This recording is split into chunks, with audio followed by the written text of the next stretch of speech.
Veggie spot cooking ചാനലിലേക്ക് സ്വാഗതം. എല്ലാവരും സുഖമായിട്ടിരിക്കുകയാണെന്ന് വിചാരിക്കുകയാണ്. ഇന്ന് ഞാനൊരു വെറൈറ്റി റെസിപ്പി ആയിട്ടാണ് വന്നിരിക്കുന്നത്. ഒരു ബ്രേക്ക്ഫാസ്റ്റ് റെസിപ്പി. കുട്ടികൾക്കൊക്കെ വലിയ ബുദ്ധിമുട്ടായിരിക്കും അല്ലേ വെജിറ്റബിൾസൊക്കെ കഴിക്കാനായിട്ട്. പക്ഷേ ഇതിൽ ഈ വെജിറ്റബിൾ ഉള്ളതുപോലും അവരറിയത്തില്ല.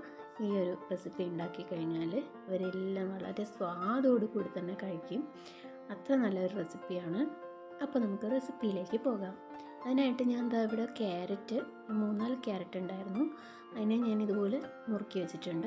ഇത് നമുക്ക് നന്നായിട്ട് വേവിച്ചെടുക്കണം. ഇത് വേവിച്ചെടുത്തിട്ടുണ്ട്. നല്ല സോഫ്റ്റ് ആവണം. ഇതൊന്ന് ചൂടാറിയ ശേഷം നമുക്ക് മിക്സിയിലിട്ടൊന്ന് അരച്ചെടുക്കാനുണ്ട്. ഇത് വേവിക്കുന്ന സമയത്ത് ലേശം ഉപ്പ് കൂടി ചേർത്ത് കൊടുക്കാം. ചേർത്ത് കൊടുത്തില്ലെങ്കിലും കുഴപ്പമില്ല, പിന്നീട് നമുക്കിത് ആഡ് ചെയ്യാവുന്നതേ ഉള്ളൂ.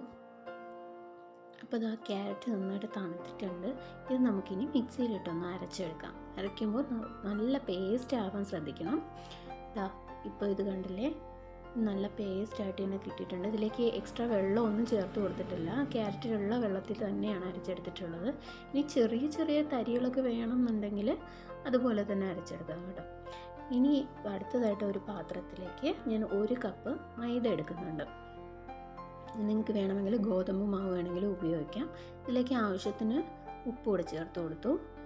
ഇതിലേക്ക് ഇനി 1 സ്പൂൺ നെയ്യും കൂടെ ഒഴിച്ചു കൊടുക്കുകയാണ്. നെയ്യ് അല്ലെങ്കിൽ എണ്ണ ആയാലും കുഴപ്പമില്ല, സൺഫ്ലവർ ഓയിലും ചേർത്ത് കൊടുക്കാം. ഇനി ഇത് എല്ലാം കൂടിയിട്ട് ആ മാവിൽ നന്നായിട്ടൊന്ന് ചേരണം. അതിനായിട്ട് ഇങ്ങനെ ഒന്ന് മിക്സ് ചെയ്ത് കൊടുക്കുക. ആ ഉപ്പും നെയ്യും എല്ലാം മാവിൽ എല്ലാ സ്ഥലത്തും പിടിക്കണം. ഇതിലേക്ക് നമ്മൾ നേരത്തെ അരച്ച് മാറ്റി വെച്ചിരുന്ന ക്യാരറ്റ് കൂടി ഞാൻ ചേർത്ത് കൊടുക്കുകയാണ്. ഇനി ഇത് മാവുമായിട്ട് നന്നായിട്ട് യോജിപ്പിച്ചെടുക്കാം. ഇതിലേക്ക് ഞാൻ വേറെ വെള്ളമൊന്നും ഒഴിക്കുന്നില്ല. ക്യാരറ്റിൽ ഇത് കുഴയ്ക്കാൻ ആവശ്യമായിട്ടുള്ള വെള്ളമൊക്കെ ഉണ്ട്, അതിലാണ് കുഴയ്ക്കുന്നത്. ഇനി അഥവാ വെള്ളം കുറവാണെന്ന് തോന്നുകയാണെങ്കിൽ വെള്ളം ചേർക്കുകയോ അല്ലെങ്കിൽ ചെറു ചൂട് പാല് ചേർത്ത് കൊടുക്കുകയോ ചെയ്യാം. പാല് ചേർക്കുമ്പോൾ കുറച്ചുകൂടെ നല്ല സോഫ്റ്റായിട്ട് കിട്ടും. ഗോതമ്പൊക്കെ ആണ് നിങ്ങൾ ഉപയോഗിക്കുന്നതെന്നുണ്ടെങ്കിൽ പാല് ചേർത്ത് കൊടുത്താൽ നന്നായിരിക്കും. കുറച്ചുകൂടെ ടേസ്റ്റി ആയിരിക്കും, നല്ല സോഫ്റ്റ് ആയിരിക്കും. ചിലപ്പോൾ ഈ റേഷൻ കടയിൽ നിന്നൊക്കെ വാങ്ങുന്ന മാവിനൊക്കെ ഹാർഡായിരിക്കാൻ സാധ്യതയുണ്ട്. അപ്പോൾ അതിലേക്ക് ചെറിയ ചൂട് പാൽ ഒഴിച്ചു കൊടുക്കുന്നതായിരിക്കും നല്ലത്. ഞാൻ മൈദമാവാണ് എടുത്തിരിക്കുന്നത്, അതുകൊണ്ട് തന്നെ ഒട്ടിപ്പിടിക്കാൻ കുറച്ച് ടെൻഡൻസി കൂടുതലായിരിക്കും. അപ്പോൾ അങ്ങനെ ഉണ്ടെന്നുണ്ടെങ്കിൽ നമുക്ക് 1 സ്പൂണ് മൈദ കൂടി ചേർത്ത് കൊടുക്കാം. ഞാൻ ഇവിടെ ചേർത്ത് കൊടുത്തിട്ടുണ്ട്. നന്നായിട്ട് ഒട്ടിപ്പിടിക്കുന്നുണ്ടായിരുന്നു. അപ്പോൾ ഞാൻ മാവ് ചേർത്ത് ഒന്നുകൂടി ഒന്ന് കുഴച്ചെടുക്കുകയാണ്. നമുക്കിതിന് കുഴയ്ക്കുമ്പോഴത്തേക്ക് ഇനിയും ഒട്ടിപ്പിടിക്കുകയാണെന്ന് തോന്നുകയാണെങ്കിൽ മാവ് ഇനിയും ചേർക്കാം കേട്ടോ. മാവിന് പകരം നമുക്ക് എണ്ണയോ നെയ്യോ ഒക്കെ ഉപയോഗിച്ച് കൊടുക്കാം. അപ്പോൾ ഇത് കുറച്ചുകൂടെ ഒന്ന് ഒട്ടിപ്പിടിക്കുന്നുണ്ടായിരുന്നു, അതുകൊണ്ട് ഞാൻ മാവ് 1 സ്പൂൺ കൂടി ഇട്ട് കൊടുക്കുകയാണ്. എന്നിട്ട് നന്നായിട്ടൊന്ന് മിക്സ് ചെയ്തെടുക്കാം. അപ്പം ഞാനിവിടെ 1 കപ്പും 2 സ്പൂണും ആണ് മൈദ എടുത്തിട്ടുള്ളത്. അപ്പോൾ ഇപ്പോൾ ഒട്ടിപ്പിടിക്കുന്നൊന്നുമില്ല, കറക്റ്റ് പരുവായിട്ടുണ്ട്. ഇതുപോലെ വേണം കുഴച്ചെടുക്കാൻ. അപ്പോൾ ഞാൻ കുഴച്ചെടുത്തിട്ടുണ്ട്. നോക്കുമ്പോഴത്തേക്കും തൊട്ട് നോക്കുമ്പോഴത്തേക്കും നല്ല സോഫ്റ്റായിട്ടിരിക്കും.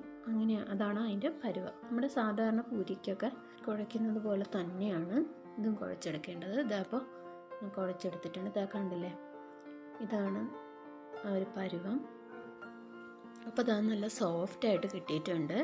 ഇത് നമുക്കിനി കുറച്ച് നേരം ഒന്ന് മാറ്റി വയ്ക്കണം. ഒരു 10 മിനിറ്റ് നേരം ഒന്ന് അടച്ച് വയ്ക്കാം.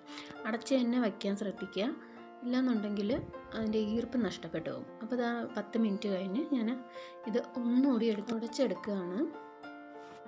നന്നായിട്ട് ഒന്നുകൂടി ഒന്ന് സോഫ്റ്റ് ആവാൻ വേണ്ടിയിട്ടാണ് ഇത് കുഴച്ചെടുക്കുന്നത്. അപ്പോൾ ഇത് റെഡി ആയിട്ടുണ്ട്. ഇനി നമുക്ക് ഇതിനെ ചെറിയ ചെറിയ ബോൾസായിട്ട് എടുക്കാം.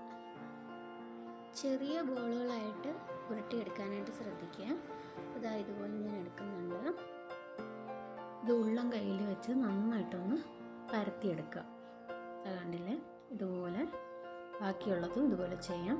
ഇനി ഇത് കയ്യിൽ ഒട്ടിപ്പിടിക്കുക എന്നുണ്ടെങ്കിൽ അതിൽ നമുക്ക് കയ്യിൽ കുറച്ച് എണ്ണ തേച്ച് കൊടുത്തതിന് ശേഷം ഉരുട്ടിയെടുക്കുകയാണെന്നുണ്ടെങ്കിൽ കയ്യിലൊന്നും ഒട്ടിപ്പിടിക്കാണ്ട് തന്നെ കിട്ടും. അപ്പോൾ ഞാൻ മുഴുവനും ചെറിയ ബോളുകളായിട്ട് എടുത്തിട്ടുണ്ട്. ഞാൻ മാറ്റി വയ്ക്കുകയാണ്. ഇനി നമുക്കിതൊന്ന് പരത്തിയെടുക്കണം. അതിനായിട്ട് ഇവിടെ ഒരു കല്ലിലേക്ക് ഞാൻ അല്പം മാവ് തന്നെയാണ് ചേർത്ത് കൊടുക്കുന്നത്, മൈദമാവ്. ഇല്ലയെന്നുണ്ടെങ്കിൽ എണ്ണയോ ഒക്കെ ചേർത്ത് കൊടുക്കാം. പക്ഷേ എനിക്ക് മാവ് തന്നെയാണ് കുറച്ചുകൂടി ബെറ്ററായിട്ട് തോന്നിയിട്ടുള്ളത്. ഞാനത് ഇതുപോലെ ചെറുതായിട്ടൊന്ന് പരത്തി കൊടുക്കാം. ചെറിയ വലുപ്പത്തിനാണ് ഞാൻ എടുക്കുന്നത്. പൂരി ഉണ്ടാക്കാനാണ്. ചെറുതായിട്ട് പരത്തി കൊടുക്കുക. ഇനി ഇതിപ്പോൾ ഷേപ്പായില്ല എന്ന് കരുതി കുഴപ്പമൊന്നുമില്ല. എനിക്കും ഷേപ്പിലൊന്നും ഉണ്ടാക്കാൻ അറിയത്തില്ല. അപ്പോൾ ഷേപ്പായിൽ തന്നെ വേണമെന്നുണ്ടെങ്കിൽ ഒരു പാത്രത്തിൻ്റെ അടപ്പോ എന്തെങ്കിലും വെച്ചിട്ട് ഒന്ന് ഷേപ്പാക്കി കൊടുക്കുകയും ചെയ്യാം. അപ്പോൾ ഇതാ നമ്മുടെ ആദ്യത്തെ പൂരി ഇവിടെ റെഡി ആയിട്ടുണ്ട്. ഇത് നമുക്ക് അടുത്ത ഒരു പാത്രത്തിലേക്ക് മാറ്റി വയ്ക്കാം. ഈ പാത്രത്തിൽ കുറച്ച് പൊടി കൂടി ഇട്ടിട്ട്, മൈദപ്പൊടി കൂടി ഇട്ടതിന് ശേഷം വയ്ക്കുകയാണെങ്കിൽ ആ പാത്രത്തിലേക്ക് അത് ഒട്ടിപ്പിടിക്കാണ്ടിരിക്കും. അതുപോലെ തന്നെ നമുക്ക് ബാക്കിയുള്ളതും കൂടി പരത്തിയെടുക്കാം.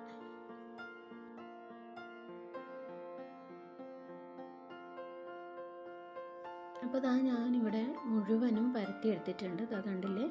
ഇതിൻ്റെ മുകളിലൊക്കെ ഈ ഇരിക്കുന്ന മാവൊക്കെ പൊരിച്ചെടുക്കുന്ന നേരത്ത് നമുക്കൊന്ന് തൂത്ത് കളഞ്ഞതിന് ശേഷം പൊരിച്ചാൽ മതിയാവും. അപ്പോൾ ഇതിൽ ചെറിയ ചെറിയ പീസുകൾ കൂടി ഉണ്ട് കേട്ടോ ക്യാരറ്റിൻ്റെ. അങ്ങനെ ഇല്ലയെന്നുണ്ടെങ്കിൽ, അങ്ങനെ ചെയ്യേണ്ടെന്നുണ്ടെങ്കിൽ കുറച്ചുകൂടി സോഫ്റ്റായിട്ട് അരച്ചെടുത്താൽ മതിയാവും. അപ്പോൾ ഇതാ എണ്ണ ഇവിടെ ചൂടാകാനായിട്ട് വെച്ചിട്ടുണ്ട്. എണ്ണ ചൂടാകുമ്പോൾ നമുക്ക് ഓരോ പൂരിയായിട്ടിട്ട് പൊരിച്ചെടുക്കാം. അപ്പോൾ ഇതാ ഞാൻ ആദ്യത്തെ പൂരി ഇട്ട് കൊടുക്കുന്നുണ്ട്. അതുപോലെ നല്ല ചൂടായിരിക്കണം കേട്ടോ എണ്ണ. നന്നായിട്ട് ചൂടായതിന് ശേഷം മാത്രമേ അതിലേക്ക് പൂരി ഇട്ട് കൊടുക്കാവുള്ളൂ. അപ്പോഴാണ് നല്ല ഉള്ളി നന്നായിട്ട് പൊങ്ങി വരുള്ളൂ. അപ്പോൾ ഇതാ നമ്മുടെ പൂരിയുടെ ഒരു സൈഡൊക്കെ ഒന്ന് മൂത്ത് വന്നിട്ടുണ്ട്. ഇനി നമുക്കിതിനൊന്ന് മറിച്ചിട്ട് കൊടുക്കാം. തിരിച്ചിട്ട് ആ സൈഡ് കൂടെ ഒന്ന് പൊരിച്ചെടുക്കാം. അപ്പോൾ ഞാൻ ഇത് ഒന്ന് തിരിച്ചിട്ട് കൊടുക്കുകയാണ്. രണ്ട് സൈഡും ഒരുപോലെ തന്നെ മൂത്ത് വരണം. സാധാരണ നമ്മൾ പൂരി ഉണ്ടാക്കുന്ന അതേപോലെ തന്നെ ഉണ്ടാക്കിയെടുക്കാം.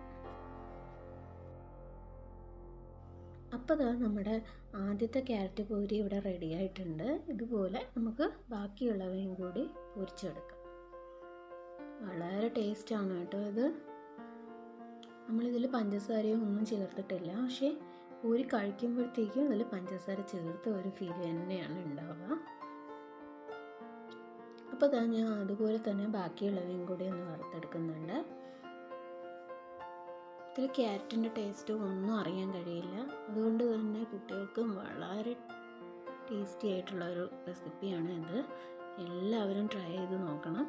അപ്പോൾ ഇതാ നമ്മുടെ ക്യാരറ്റ് പൂരി റെഡി ആയിട്ടുണ്ട്. അപ്പോൾ ഇത് നമുക്കൊരു സെർവിങ് ബൗളിലേക്ക് മാറ്റാം.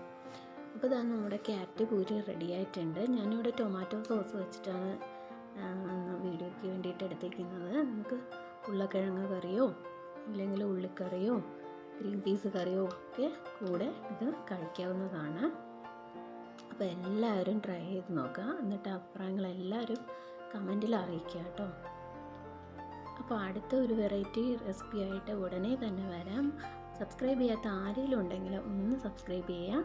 വീഡിയോ ഇഷ്ടപ്പെട്ടിട്ടുണ്ടെങ്കിൽ ലൈക്ക് ചെയ്യാനും മറക്കരുത്. Thank you for watching.